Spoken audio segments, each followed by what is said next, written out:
আজকে কিন্তু তেমন একটা রোদ ওঠে নাই, কালকে কিন্তু অনেক ঝড় বৃষ্টি হয়েছে আমাদের এদিকে।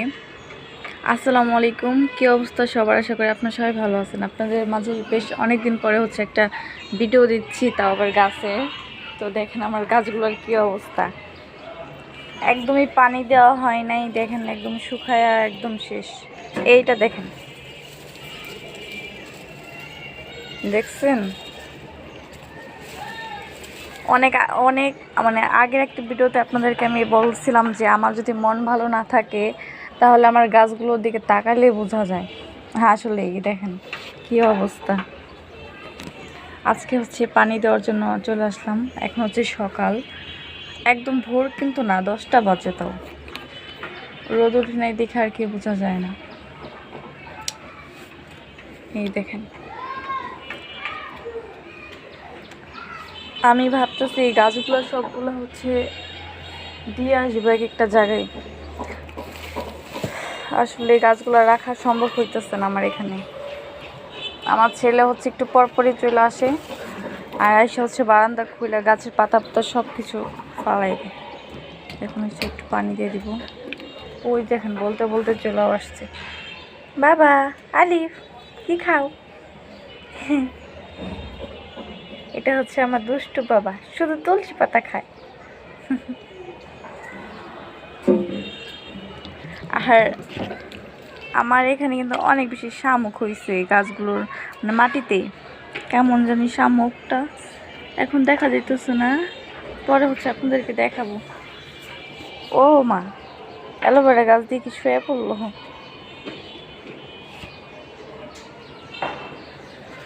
এই গাছটা যত পানি দিই না কেন সব শুকায় একদম কাঠ হয়ে যায়। আর এটাতে তো হচ্ছে মাশাআল্লাহ কোনো রকম পানি দেওয়াই লাগে না,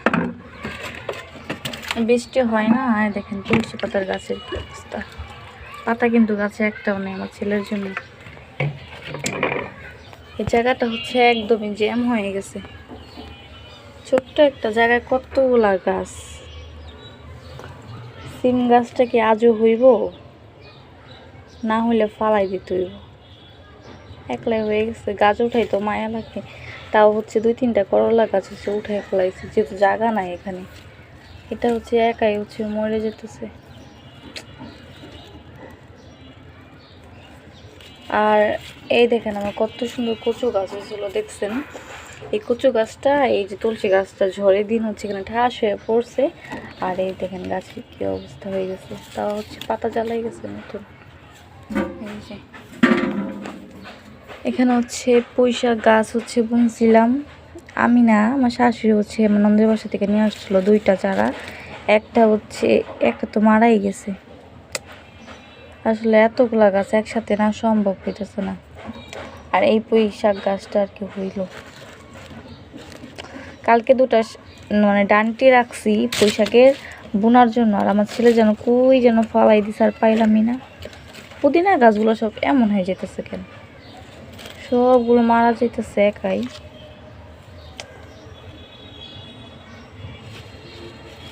এত শখ করে গাছ বুনি, গাছগুলোই থাকে না।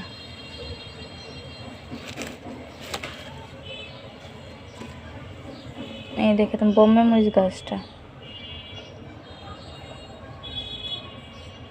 গাছ অনেক বেশি ভালোবাসি, সেজন্য হচ্ছে টুকিটাকি হচ্ছে গাছ আর কি বারান্দায় রাখি। রাখলে কি হইব, গাছ তো থাকেই না। ভাবতেছি আমি থাই সুপের পাতার গাছটা হচ্ছে বাড়িতে দিয়ে আসবো সবগুলোই। ওখানে জায়গা আছে, ভালো মাটি আছে, আর এখানে টপের ভিতরে রাখা যেতেছে না, যে কোনো সময় এটা পড়ে যাব।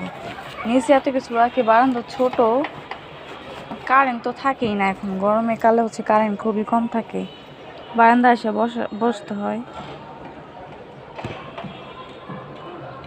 এগুলোর কি হলো, বাড়তেছে না কয়েকদিন, আর নজর লাগছে মানুষের।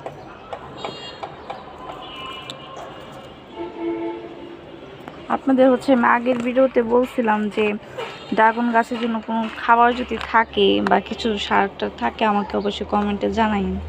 আজকে আবার বললাম যদি জানেন তাহলে অবশ্যই কমেন্টে জানাইন। এখানে অনেক পরিমাণে শামুক হয়েছে, মাটিটা অনেক বেশি ভিজা, দেখেন না? ভাবতেছি এটাও বাড়িতে রেখে আসবো, দেখি কবে যাই। যেদিনকার যাই না কেন এটা হচ্ছে রাই আসবো বাড়িতে। এইটা, এই গাছ, এটা দেখে এটা রাখো, তুলসী পাতাটা। আমার না এখন আর শহর না একদমই ভালো লাগে না। ছোটো থেকে হয়েছি, এখানে বড় হয়েছি, বিয়ে হইলো, মা হয়েছি, এখন আর শহরটা কেমন জানি ভালো লাগে না, মানে বন্দি বন্দি লাগে আর কি, বন্দি জীবন। কবে যে গ্রামে একটা ছোটোখাটো বাড়ি করে যাবো একবারে, আল্লাহ জানে। সৎ যদি ইচ্ছা থাকে মনে, তাহলে আল্লাহ পূরণ করেই, 2 দিন আগে বা 2 দিন পরে, ইনশাল্লাহ।